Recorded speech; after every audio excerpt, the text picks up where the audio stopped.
Shri Swami Samarth Priya's life या YouTube चॅनलवर तुम्हा सर्वांचं मनपूर्वक स्वागत आहे।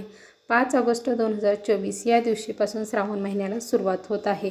या श्रावण महिन्यामध्ये भगवान शिवशंकरांची आपल्या हातून जेवढी सेवा करणं शक्य होईल तेवढी सेवा आहे ती आपल्याला या श्रावण महिन्यामध्ये करायची आहे। कारण श्रावण महिना हा भगवान शिवशंकरांच्या सेवेसाठी समर्पित आहे। श्रावण महिन्यात ज्या काही आपण सेवा करू, जी काही भक्ती आपण भोलेनाथांची करू, ती सर्व लगेच फलित होते। आणि भगवान शिवशंकर हे भोलेनाथ आहेत। भोलेनाथ हे भक्ताच्या हाकेला लगेच धावून जातात, ते लगेच प्रसन्न होतात।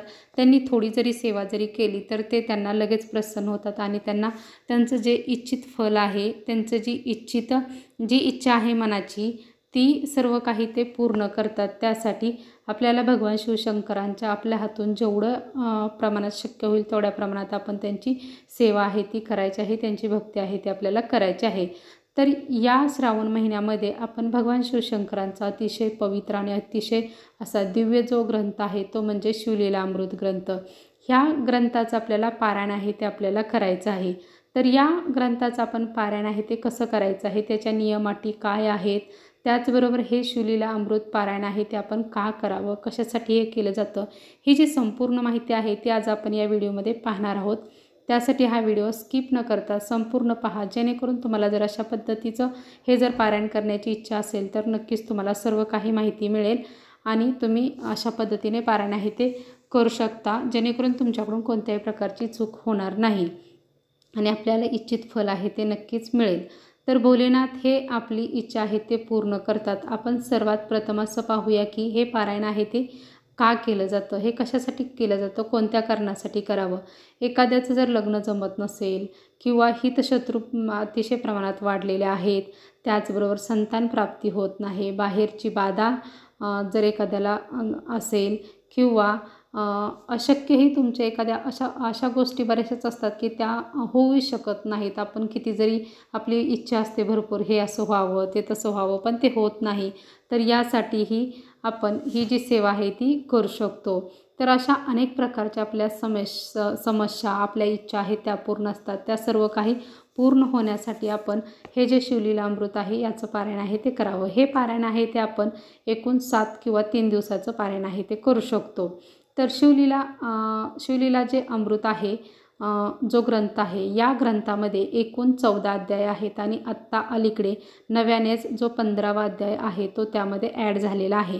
तर आपण 7 दिवसाचं पारायण करणार असेल तर रोज आपल्याला 2-2 अध्यायाचं वाचन आपण करू शकतो। शेवटच्या दिवशी 3 अध्याय वाचन आपल्याला करायचे आहेत, कारण की 15वा अध्याय आता नव्याने ॲड झालेला आहे, त्यामुळे आपल्याला शेवटच्या दिवशी 3 अध्यायाचं वाचन करायचं आहे किंवा तुम्ही सुरुवातीला 3 केलं तरीही चालू शकतं, आपल्या इच्छेवरती अवलंबून आहे।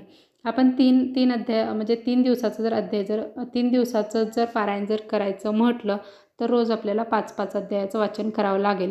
पण 3 दिवसाचं जर तुम्ही पारायण जर करायचं म्हटलं तर तुम्हाला अक्षरशः जास्त वेळ बसावं लागेल, खूप वेळ सेवेसाठी बसावं लागेल। एवढा वेळ बसणं आपल्याला शक्यही नाही, म्हणजे आपल्याला शक्यही होत नाहीत आणि एवढा वेळही नसतो आपल्याकडे, कारण हे धावपळीचं युग आहे, यामध्ये आपल्याला एवढा वेळही मिळत नाही।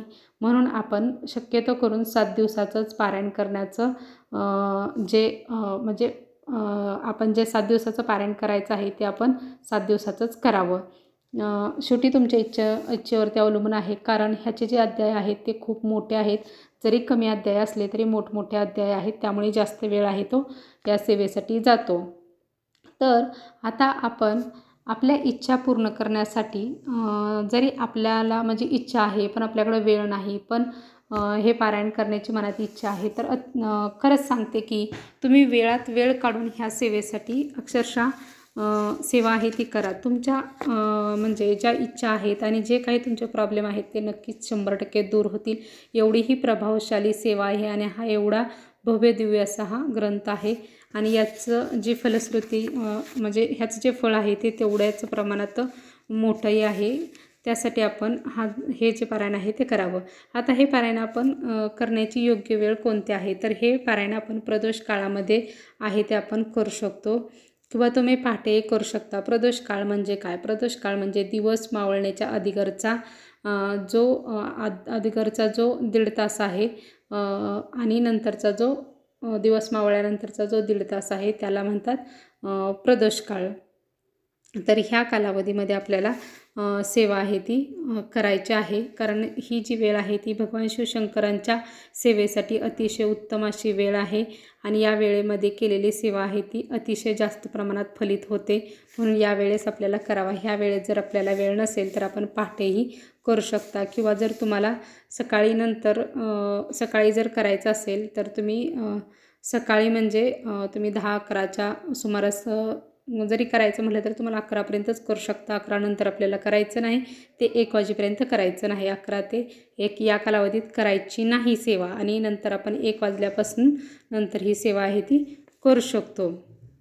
तर ही जी सेवा करत असताना आपण आपल्या मनामध्ये कोणत्याही प्रकारचा वाईट विचार आणायचा नाही. आपल्या मनामध्ये शुद्ध भाव आहे तो आपल्याला ठेवायचा आहे.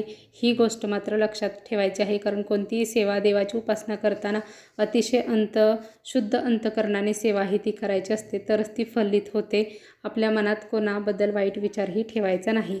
तर आपण रोज सकाळी भगवान शिवशंकरांच्या पिंडीवरती श्रावण महिन्यामध्ये अभिषेक तर घालतो, अभिषेक आपण घालून घ्यायचा आहे. यानंतर अभिषेक घातल्यानंतर आपल्याला त्यांना 11 बेलपत्र आहेत ते अर्पण करायचे आहेत. हे बेलपत्र वाहताना आणि अभिषेक घालताना आपल्याला ओम नमः शिवाय या ओम नमः शिवाय या मंत्राचा जप आहे तो आपल्याला करायचा आहे 11 वेळा. तर पुरुषांनी ओम नमः शिवाय म्हणायचं आहे आणि स्त्रियांनी नमः शिवाय हा म्हणायचा आहे, कारण पुरुषांनी षडाक्षरी मंत्र म्हणायचा असतो आणि पुरुषांनी पंचाक्षरी म्हणायचा असतो. म्हणून आपण अशा पद्धतीने हे करायचं आहे. आपल्याला वेगळी काही पूजा मांडणी करायची नाही. जी पिंड आहे ती आपल्याला देवाऱ्यावरतीच मांडायची आहे.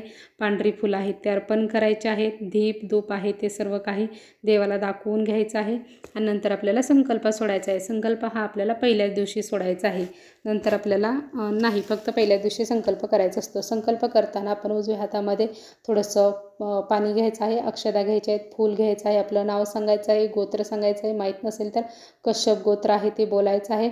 आपली जी काय अडचण, जी काय प्रॉब्लेम आहे ते भोलेनाथांना सांगायचे आहे. आणि आपण ही जे पारायण आहे ते किती दिवसाचं करणार आहोत आणि कशा पद्धतीने आपण हे करणार आहोत ते भगवान शिवशंकरांना सांगायचं आहे. आणि हे निर्विघ्नपणे माझ्याकडून तुम्ही करून घ्या असंही त्यांना बोलायचं आहे. आणि अशा पद्धतीने ते पाणी खाली तांबण्यास सोडायचं आहे. भगवान शिवशंकरांना नमस्कार करायचा आहे. यानंतर नमः शिवाय या मंत्राचा आपण 1 माळ जप करायचा आहे महिलांनी, आणि पुरुषांनी ओम नमः शिवाय 1 माळ जप करायचा आहे. आणि नंतर भगवान शिवशंकरांना आपण भस्म लावलेला आहे, तोच भस्म आपल्यालाही कपाळाला तोच भस्म लावायचा आहे.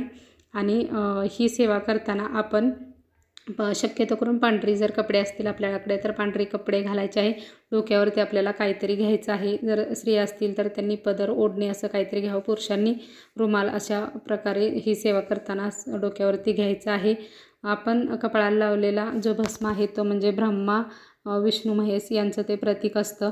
तर आपण म्हणजे ह्याला नियम काय आहेत, तर नियम म्हणजे कांदा लसूण आहे तो आपल्याला या 7 दिवसामध्ये वर्ज्य करायचं आहे. त्याबरोबर परान्न आहे ते खायचं नाही. परान्न म्हणजे आपण बाहेरचं आणलेलं जे काय आहे ते आपल्याला खायचं नाही. दुसऱ्यांनी बनवलेलं जे घरात आपल्या बनवलं जातं तेच आपल्याला खायचं आहे. आणि आपल्याला जर खाण्याची वेळ आली किंवा तुम्ही मिसचं जर खात असाल, काही विद्यार्थी असतील त्यांना जर असं पारायण करायचं असतील तर ते करू शकतात. पण जर त्यांनी मिसचं लावलं असेल तर त्यांनी पहिल्यांदा जो गायत्री मंत्र आहे तो म्हणायचा आहे. गायत्री मंत्र आहे तो असा आहे: ओम तस्य वितुर्वरेण्यं भर्गो देवस्य धीमहि धियो यो न प्रचोदयात. हा गायत्री मंत्र 3 वेळा म्हणूनच आपण नंतर त्या जे अन्न आहे त्याला नमस्कार करायचा आहे आणि नंतरच आपण ते अन्न आहे ते खायचं आहे. अशा पद्धतीने आपण करू शकता. त्याचबरोबर ब्रह्मचारी आहे ते आपल्याला पाळायचं आहे. ह्याला जास्त काय असे नियम नाहीत, एवढेच फक्त नियम आहेत. तर आपण अशा पद्धतीने ह्या नियमाचं पालन करायचं आहे. आपण रोज नैवेद्य ह्या ग्रंथाला आपल्याला दाखवायचा आहे, पण ग्रंथ हा आपल्याला एकाच जागी ठेवायचा आहे. 7 दिवस उचलायचा नाही. त्यासाठी बसताना आपण देव घराच्या समोर नाही बसायचं, जरा थोडं साईडला बसायचं आहे किंवा दुसरीकडे एखाद्या ठिकाणी जिथे आपण तो ग्रंथ हलवू शकत नाही, हल्ला जाणार नाही अशा ठिकाणी आपण बसायचं आहे. आणि कारण आपल्याला रोज देवपूजाही करावी लागणार आहे, त्यासाठी आपल्याला साईडलाच मांडायचं आहे. तर ह्याला नैवेद्य आपण काय दाखवायचं आहे, नैवेद्य आपण पांढरेच पदार्थ दाखवायचे आहे. पांढरी मिठाई दाखवू शकतो किंवा दूध साखर अशा पद्धतीचा हा नैवेद्य आहे तो आपल्याला दाखवायचा आहे. त्याचबरोबर रोजची रोज आपल्याला आरती आहे ती करायची आहे.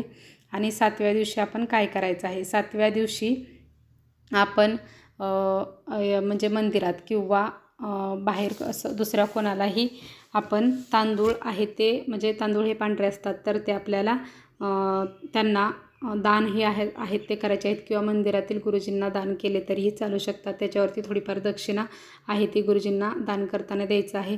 आणि श्रावण महिन्यामध्ये आपण जे दान करतो तो अतिशय म्हणजे अतिशय शुभ मानलं जातं. आणि आपण जेवढ्या पटीने दान करतो तितक्या कितीतरी पटीने आपल्याला मिळतं, म्हणून दान करण्याला अतिशय महत्त्व आहे.